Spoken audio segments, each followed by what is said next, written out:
Hi, good morning. I'm Kristin Omdahl and welcome back to Yarn on the Beach. This is episode 207 and we're here live in Southwest Florida at Bonita Beach, watching the sunrise over the buildings and the trees to the east. And this is the Gulf of Mexico behind me.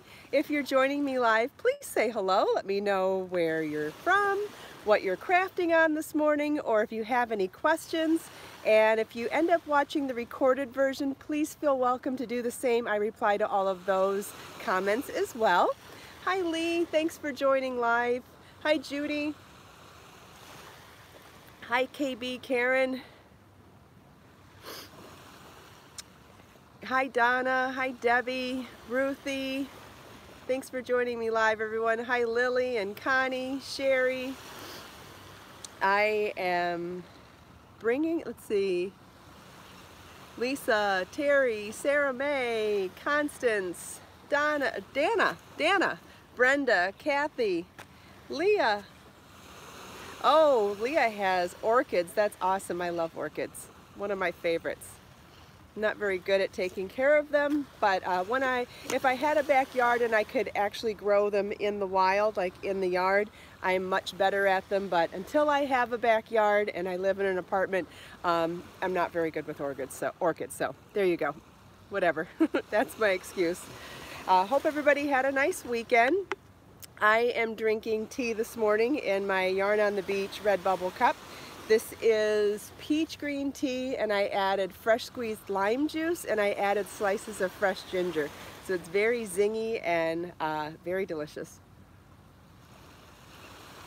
Peach and ginger go so well together, and lemon and lime are just one of my favorite profiles anyway. Thanks Lisa, I hope I do too. Let's see. Crazy weekend, lots of helping other people, and unfortunately that means that I was completely upside down and backwards this morning, but what's kind of refreshing about that is to be able to give you guys the example of how to roll with it, right? I'm not even saying it right. I'm so flustered. So I got here to the beach I got up this morning, took way too long to do my hair because I'm not used to having to blow dry my hair in the morning, so that set me back. I rushed out of the house, not even sure I grabbed the right bag. We'll have to look through it together and see what's in there.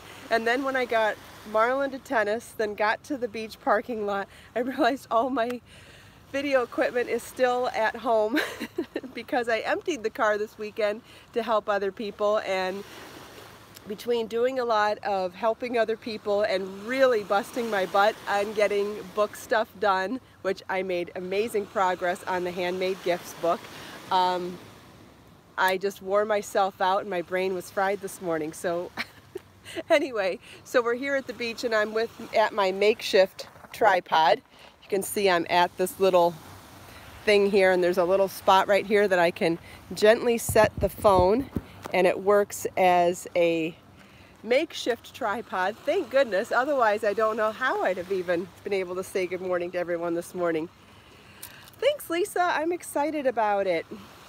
I've been making handmade gifts for birthdays and holidays and everything in between my entire adult life, and I am so excited to share some of my decades-old tips as well as some of my newer tips and my 15 years of working in the yarn industry tips. And there's going to be just a wide variety of different types of projects to make as gifts and to make as packaging for gifts, and so excited to share that wealth of knowledge with everybody. Definitely gave myself way too much pressure sharing it on Saturday. Making myself accountable to all of you put on extra pressure, and I started getting nervous this weekend that I wouldn't get it done in time, but I hustled, and you know, I'm just gonna do my best, and we'll see when it comes out. You know, when you put too much pressure on yourself, you start to like not breathe and your throat closes up. I had that kind of an experience this weekend. Oh, Kathy, I could really use an assistant, that's for sure. Especially right now in working on all this. So thank goodness I have lots of great organized lists, and I made a ton of progress this weekend.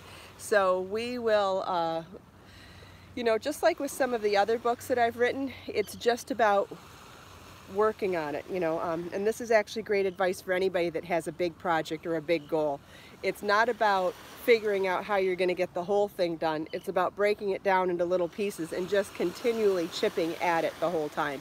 And it works so well in other projects, so I keep trying to tell myself to calm down and just chip at it little by little. So I got several projects knit and crocheted this weekend. I got several charts done, several patterns written, and so on this giant spreadsheet I was able to named them. So I was able to bold the names once the sample was done, then highlight the whole row of the item once the whole project was done. So let's say the sample's done, ends woven in, patterns written, charts made, everything's laid out in a book layout document. And once all that happens, then I'm allow myself to highlight the row on the spreadsheet. And so for each of the different types of crafts, I'm also changing the color of that highlight. So for example, the knit projects are a pale purple highlight, the crochet projects are a light blue highlight, and then the different crafts that I'll be adding to this project will have their own color. So it ends up being a beautiful spreadsheet to look at, and from all of the years and all of the books that I've written, this is something that I've done all along. Since Wrapped in Crochet and Crochet So Fine and Knitting Rhapsody, from the very first books, I've been doing a spreadsheet like that and color coding it as I go. So like right now I'm color coding because of craft type, but in the past what I've done, and because those were bigger projects anyways, of each individual project. So thank you, Grace, and we can go back to that subject too. But what I wanted to say about like a knitting book or crochet book, when I do those spreadsheets, I color code for what stage of completion the project is on. So like I would pick a color for when the knitting or the crocheting was done, pick another color for when the ends are woven in and the project's blocked, another color for when the pattern is written, then when the charts are done, and the last part that ever gets done on those, and this may sound silly or funny, I don't know, writing the introduction to the pattern. And so there's always this special last highlight color that has to be changed to once the project is done, like for real done. And it's not for real done until the introduction is written. And you know, I've written 15 books. I'm working on upwards of 20 now. I guess I've worked it out. I've worked out a system over the last 15 years, and that's it. And for me, there's no way you can work on a gigantic project and certainly not work on it all by yourself, or mostly by yourself, without staying organized. And being a creative person, color is important to me and pattern is important to me. So getting to see the light font and then the bold font and all those different colors, it's gratification, right? And so obviously the end color, you need to be your favorite color, and the color you don't want to see has to be the first one, so that you're encouraging yourself to keep going until you get the color that you want. You know, it sounds silly, but it works. All I can say is that in my 15 years of writing books and working on these gigantic projects, it works. It definitely works.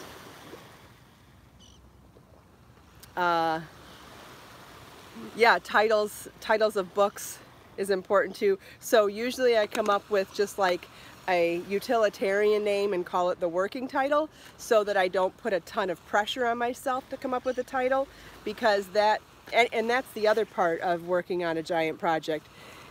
Anytime you feel like something has to be done right now and you put that pressure on yourself, I feel like that sucks all the creativity out of your entire body and soul. So for me, doing a fake word or you know, a placeholder name for something is very helpful, so that you can take the pressure off yourself. And like we talk about putting things on the back burner, that allows me to put that step of the process on the back burner and then allow that name to come to me when it's ready. Sounds a little crazy, but it really works. And I think you can apply all of that to whatever you're working on. Edna, why am I standing? Because I forgot all my stuff at home. So I washed my towel this weekend and it's dried and sitting by the front door ready to go. And I helped some friends with my car this weekend. And so I emptied my car and at the last minute forgot to refill my car with my podcasting equipment. And I didn't realize it until I got to the parking lot this morning. And my jeans are clean today, fresh out of the dryer, and the sand is wet, and I just didn't want to sit in it and have to throw my jeans back in the washing machine. So that's the real truth. Plus, I don't have my tripod, so the only spot that I can put my camera, and I'll show you, is right here, and where I can set it just happens to be a spot where I can stand. Yes, this is a protected turtle nest right here. Looks like it's one that has not hatched yet. Hopefully that's good news and not bad news. I believe, I mean, there's a bunch. If you look, here, I'll show you this. If we look down the beach, they're sporadically all the way down the beach still.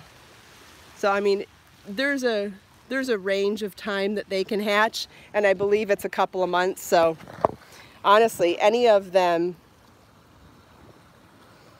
Oh, Raina says that using silly words helps for writing songs too. I believe it.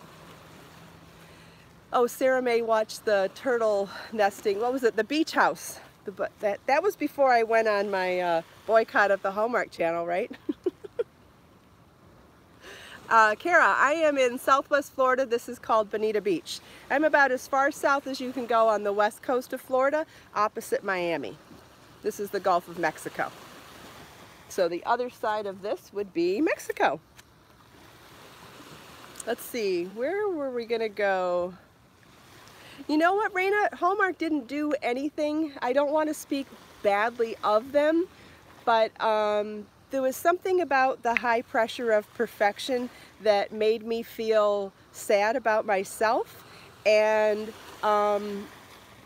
I don't know, there was something so unrealistic about their stories that I started to feel sad about myself when I would watch them. And I don't know, maybe because I'm not happily married or I don't have a partner. There was something that was just so unrealistically off about the movies, and I don't know, something was making me cry and making me sad. And I just said, this is ridiculous. I don't need to turn on TV to make myself cry. I want to be happy. So I went back to other silly TV shows that make me happy, or I went back and watched some of my older TV shows and rewatched them. I don't like unrealistic goals that are not real, and I felt like there was something so unrealistically fake about the Hallmark Channel. I don't want to speak badly of them, so I feel bad saying that. But there's something completely unrealistic about those stories, and I don't know, I got extremely sensitive about it, and I ended up like having ugly cries watching the Saturday night movies on there, and I just said, I can't do this anymore. So,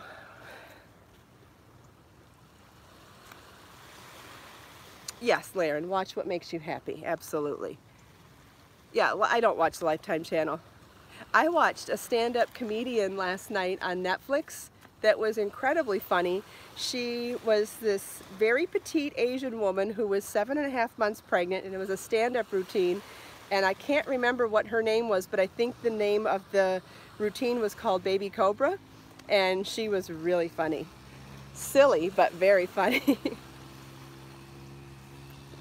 And I haven't watched stand-up comedy, let alone a female stand-up comic, in a long time. Oh, Donna just received her yarn. Wonderful. Yes, Donna. Other Donna. Yes, I like Netflix too. I watched a really great movie on Netflix recently. Does anybody remember the domestic violence movie with Julia Roberts, Sleeping with the Enemy, years ago? I always loved that movie, and recently there was a remake of that movie on Netflix called Until Death Do Us Part, something like that, and it's with Taye Diggs, and it's mostly African-American actors in it, so it's definitely a totally different vibe. I'm trying to think, was there any?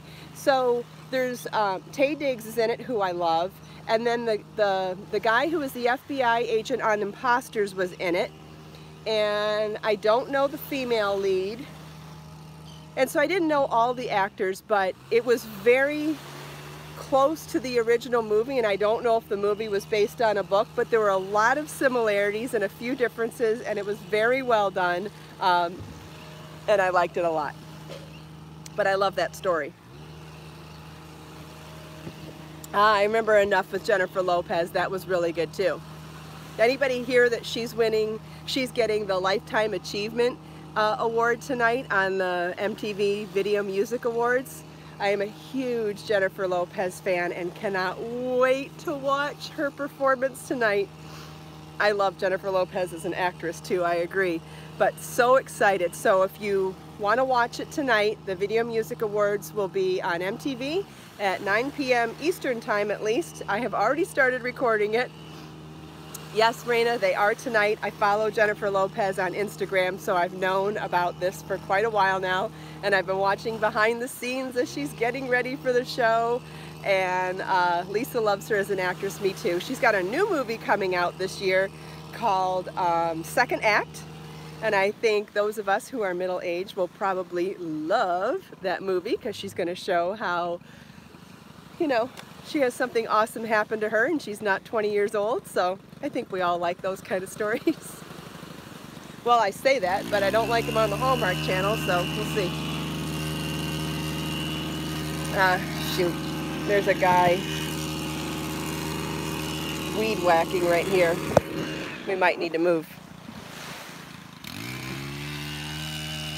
Used to go, oh my gosh, Raina, you used to go to the VMAs. That's amazing. All right, so we're back to handheld. Don't know how rough this will be this morning, but if it's too annoying, we can end it early.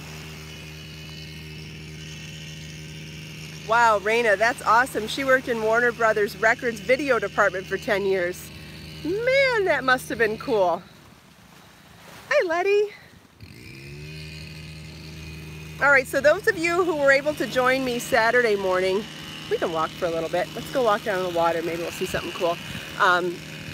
It's not annoying. Okay, thanks, Sherry. I know it's going to be a little shaky, though, because let's see, which way can we walk? Because it's handheld now. Thanks, Laura.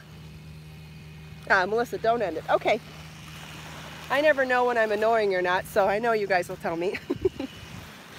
Oh, the water's a little bit clear this morning. Let's turn the camera around. And then it would be nice to talk about what we started talking about on Friday and Saturday. But you can see the water's pretty clear this morning. Beautiful. Not sure what's going on with red tide or the red algae bloom. Hopefully now that a state of emergency has been, oh, this scared me. Do you see that dead sea snake? Now, this freaks me out so bad. I don't know if I'll ever be able to go back in the water because these sea snakes exist.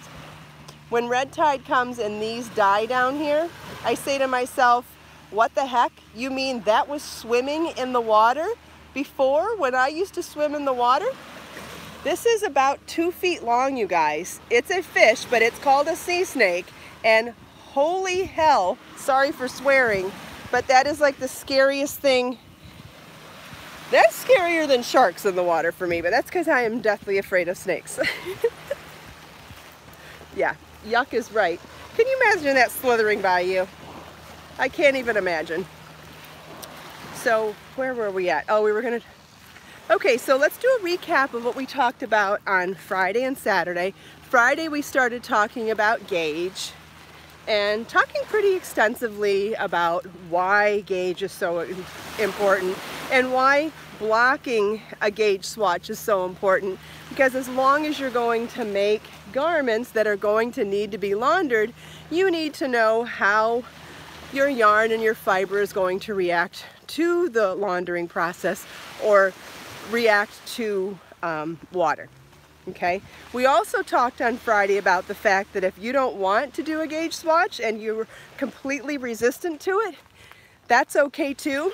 But like with any choice that we make in life, it comes with consequences. And if you would rather play the yarn roulette of guessing on something, you run the risk of something turning out not right. It's just that simple. So if you don't want to do it, don't. But don't expect to have the same rate of success as someone who does it. And I think that that makes me feel better to say it that way, and I hope that it makes you feel better to hear it that way, because I don't like it when people are very school-marmy and very scolding about how important a gauge swatch is. Yes, is a gauge swatch important to success? Absolutely. But yarn is a craft, and it's supposed to make you feel joy, and if it doesn't make you feel joy to do a gauge swatch, then don't do it. But just remember that for every action there is an equal and opposite reaction, and you decrease your level, your percentage of success rate by skipping it. Simple. And if you want to make that choice based on those options, then that's fine. And you know what? I do. There are times when I feel like playing that risk, and sometimes it's exciting to me to see what's going to happen with that. And sometimes it's not. Yeah, and sometimes it's not worth it and you regret it after the fact. And you know, but just remember, you don't have to do anything you don't want to do. You just have to remember that there are consequences for every action that you make. Yes, Martina, absolutely. Yeah, if you're unhappy with your finished results, you do have to ask yourself, what could I do differently to make this better? And one of them is absolutely gauge swatching and washing and blocking it. And sometimes your incentive level changes once you've had mistakes that cost you a lot or made you feel really bad. So sometimes it's just life lessons that make you change your priorities and your incentives. So don't let anybody force you to do it. Do it because you want to do it. And you may want to do it for any number of reasons, and if you make lots of mistakes that are upsetting to you, it will give you the incentive to want to do gauge swatches and block them down the road. So there's that. Then Saturday, we talked more extensively about, let's see, how can I word this quickly and concisely? We talked a lot about the fact that there's way more than gauge that makes finished projects things. My hand's getting tired. Let's see if I can turn it around. It won't let me turn it around now. Okay, that guy stopped. Maybe? No, he didn't stop. My arm's getting tired. Lazy. So we talked more extensively about the fact that it's not just gauge that can make a project end up not fitting or making you not happy, but it's the fact that the only time that we think outside of our normal, and I'm speaking from experience and from what I've seen around there, is the fact that how a pattern describes how it's going to fit, how it looks on a model, and how the yarn reacts to all of that, and how something has been styled in the photos could be misleading and could also be completely different than the type of clothing that you actually try on in a store, choose to buy in a store, and wear and feel comfortable in. And you know, a lot of people talk about how difficult it is to buy online, to shop for clothing online. Well, when you're choosing a pattern to make it in yarn, you're ultimately doing something more difficult than shopping online, because you probably haven't even seen your size on a model. You haven't seen your size styled on a model that's your size and your shape and your coloring, and then you're choosing a color of yarn that you may think is beautiful in the ball of yarn, but is it necessarily complementary to your skin tone? Does it actually complement everything that's already in your wardrobe that you're comfortable wearing? So I think when we think in terms of craft and being creative, sometimes we forget about all those other components that make us comfortable with the clothes that we buy in the store. And there's a disconnect between being creative and making and styling and wearing. And so this makes it incredibly difficult, not incredibly difficult. It adds to the components that could make you unhappy with something. Lisa tries to compliment her colors, absolutely, and that is a great tip. If you pay attention to what you already have in your wardrobe and the colors that you already love, that's helpful. Now, when you go into a yarn store or shop for colors online, sometimes there's a disconnect still because you fall in love with how beautiful something is. And it's hard to remember what colors are good for you. There are some colors that are good for everybody, and there's some colors that are not.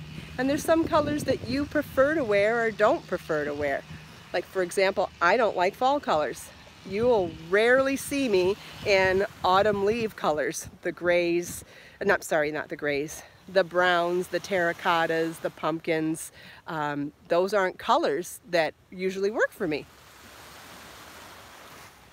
Occasionally olive I like, but in general, those aren't colors for me, but they are colors for other people, and they are beautiful colors on other people too. So just as an example, but everybody has colors they choose and go for. And sometimes, yeah, Lisa, and sometimes going out of your comfort zone is the way to find things that you didn't know looked good on you. Yes, Melissa, it's hard to do because you forget that this is still fashion and styling. It's craft and creative, and there is sometimes a disconnect between the two.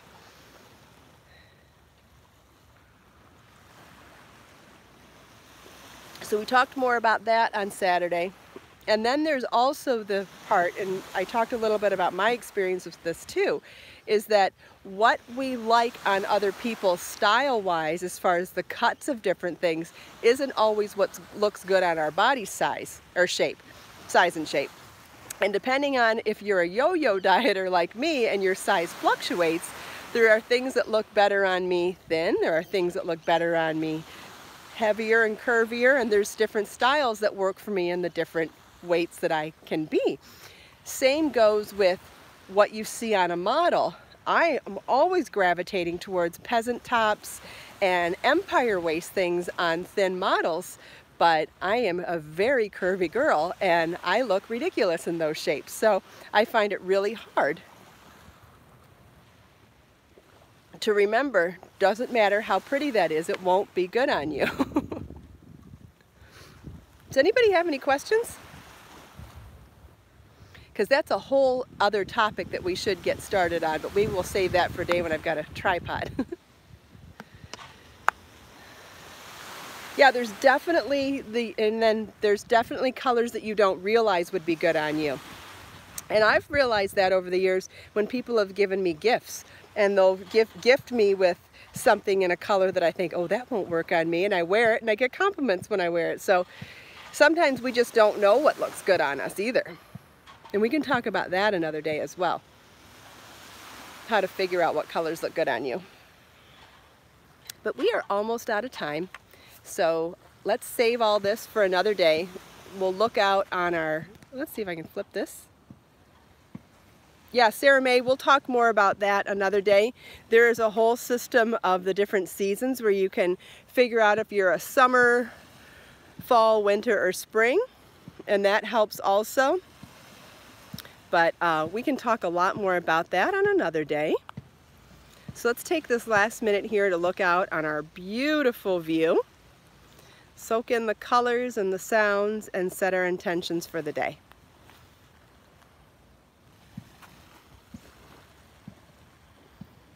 Yeah, and then we need to talk about combining colors, which is a whole other subject.